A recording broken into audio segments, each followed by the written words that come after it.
So ano yung mga kailangan malaman sa lifestyle na ito? Unang-una, bago mo ito subukan, siguraduhin munang alam mo yung mga maaaring side effects. Yung mga napapahamak, it's mainly because hindi na-anticipate yung side effects, hindi alam na maaaring merong transitional na mga karamdaman na pwede siguro nilang ma-encounter sa pagsisimula ng lifestyle na ito. Pinaka-common dyan yung pagkahilo. Pagkahilo kasi galing doon sa so much water losses.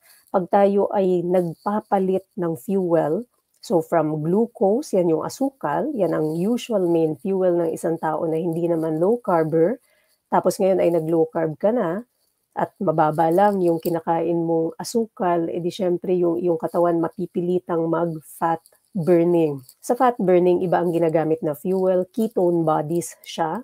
So kapag ketone bodies ang inyong ginamit, nagkakaroon ng water losses kasi kailangan matanggal yung ketone bodies through the urine. Sa pagkakaroon ng water losses, sumasama ang electrolytes. Ito yung mga asin sa katawan natin, sodium, potassium, magnesium. Para doon sa mga nagta-transition pa lang sa lifestyle natin, ito yung gagamitin natin para maibsan yung masyadong pagkawala ng asin sa katawan.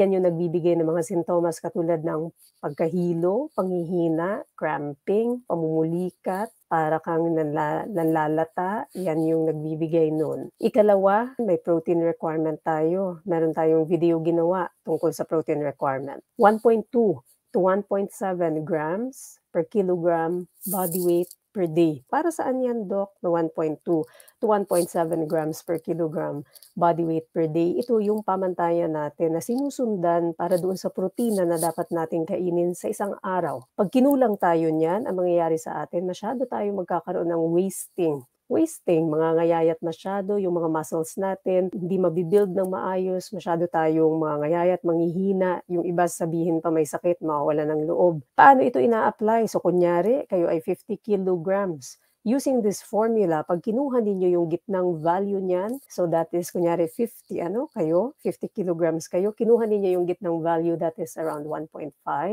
So 50 kilogram na person times 1.5 grams equals 75 grams of proteins per day. Yan ang kailangan kainin sa araw-araw para hindi tayo masyadong mangayayat at magkaroon tayo ng essential building block kasi ang proteins essential po yan. Ito yung visual aid para maaalala ninyo kung gaano nga ba karami ang mga specific proteins per kind of food. So meron dyang itlog, merong isda, merong karne. So yan po yung basics. Uulit-ulitin ko lagi kasi yan ang mga pinaka-common na problema sa pag-join at pag-start ng lifestyle na ito, yung napakaraming mga nafe-feel na mga side effects, yan yung iba nawawala ng loob. And the second thing is masyadong nangangayayat kasi hindi tama yung paggawa, yung pagsunod ng lifestyle.